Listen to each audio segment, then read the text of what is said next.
after 14 days of listening the trial from the beginning to the end, today is the best day. Especially during the cross, I think we had the best moment. In the very first hour of the cross, I think the defense counsel had very successfully basically completely destroyed the credibility of this witness of the government. For the audiences, we wanted to let you know, so we focused a lot yesterday afternoon, this witness 14, who was a former employee of the Soraka Media Group. Even now, the witness is their best witness to basically providing all the evidence that's supporting this count 1 charge, which is a RICO. The reason why is they spent, during the cross came out, they have spent 19 times prep with this guy. So he secretly recorded the audio, and this morning we pretty much spent the full morning listening to all those audios that he secretly recorded. So the video recording is from April to May 2021. Remember, he started working at the location in August 1st, 2020. Okay, the timing is important. The reason why is a lot of the recording we listened this morning speaks to the difficulties moving money around. Okay, particularly those monies that from investors, from GCLUBS investors. Okay, that's us, right? That's the supporters of the whistleblower movement. So they mentioned the CCP name was jumped out, okay, because of the reason why Miles Guo, Yvette Wang, and Miles and Guo, and I think William Ye was also on some of the recordings. The reason why they are so eager, and there's a time urgency emphasized on moving out of the money out of the United States. And the sole reason why is that is because the CCP is on the hunt for the investors' money. CCP, because we know how capable the CCP is. They not only control a lot of Chinese banks, their dark clouds is actually on international banks, including United States banks. This is the reason, okay? And then this witness, he is the sole owner of a company called Crane, C-R-A-N-E. Okay, so this company he created almost immediately. In the first months, he started working at the location, at the G series, at the G Enterprise, right? Locations.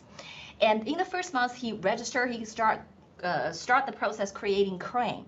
And Crane was serving an escrow agent role to facilitating the money transfer, because we had so much challenges and issues dealing with the bank accounts because the CCP is closing them, and they trying all the ways to sabotage ours. So that is why we're trying to disassociate any new entities that created with the Golden Spring, with Miles Guo, because CCP enemy number 1 means something, right? So this guy came into picture, and he offered to to basically he chose the name of the company, he registered the Crane company, and then he provided the escrow agent role. However, the audios that we went through, there's numerous of them. I think at least 7 or 8 of them this morning, at least. In the video, he created a lot of reasons for not moving the money, but one of the key reasons he repeatedly cited that jumps out for me this morning is due diligence. Okay, so he said, I can't move the money because he already signed an agreement with GCLUBS, right? Providing the escrow agent, basically throughput, right? The money coming from GCLUBS, he would have remitted to whatever investors want them to go, like for example, G Dollar, right? Or GTV, whatever.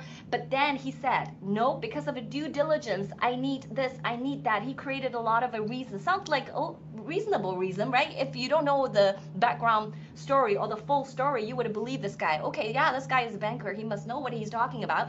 But not necessarily. He didn't know anything, because when they crossed, he didn't know a lot of things that happened with all those companies. For example, Lexington, the other companies that in the association, he cannot say. And he didn't even know the bank statement. What are the money coming in? What are the money coming out? He has no knowledge about some of the companies. But now the motivation comes to why he actually created all those reasons, like to stall, move the money to what the investors want them to move. It clicked in the cross section.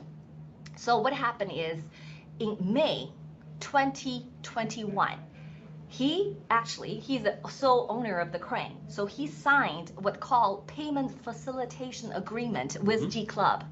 In this payment facilitation agreement, he is entitled to charge 2% of management fee, of the service fee. Okay, so the entire amount that got cleared throughout the question is 97 million. So apply 2%, he actually charged GCLUB for just acting as escrow agent. It was a $2 million.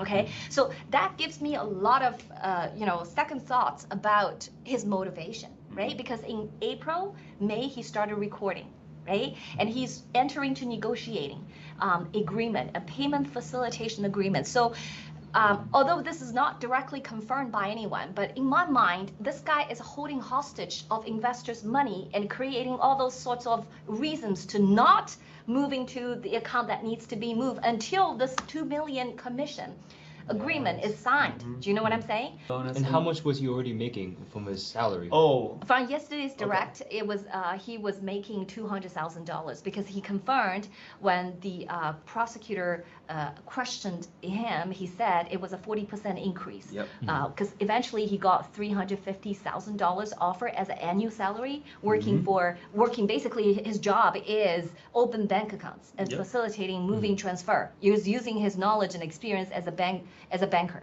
Basically, right? So what happened after he took the $2 million from the GCLUB? GCLUB actually terminated that agreement.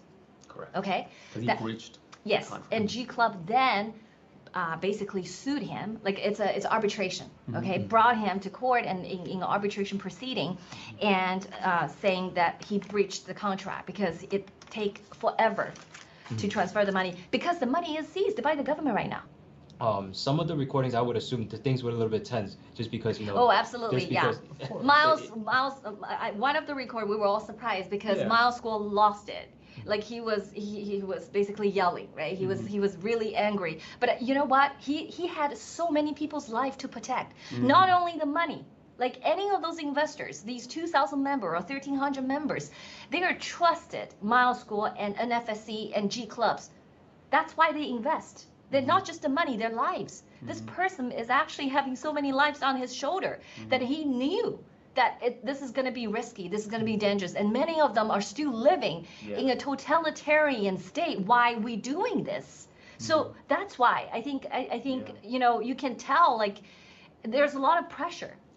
Frustration. A lot of frustration. If something wrong, that could be meaning thousands of people's life could be gone. Okay, but what we see from the witness 14 is he had ulterior motive throughout the way. Yes. He lied, he defrauded, and this is just, day and night. Yeah. And even after breaching the agreement, the facilitating agreement with the GCLUBS, he still took that 2% of the fees, and he wired it. He testified in court, he wired it to his personal bank account. And he bought real estate with it using his wife's name and the entities that are owned by his wife. And it's just so interesting. But you know what? Entering this non-prosecution agreement with the prosecutor forfeited all the $2.9 million that he took away. He moved from the Crane's bank account to his personal bank account. So basically, he didn't have any. But we were briefed on by a fellow fighter who stood at the end. He told us after the sidebar, there's a very important information came out. The judge was really concerned because.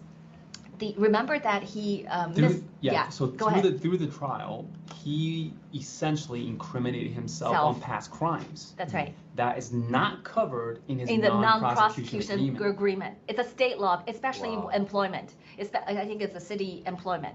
And the full day testified, so much information could be possibly used against him. So this is a concern that the judge brought out.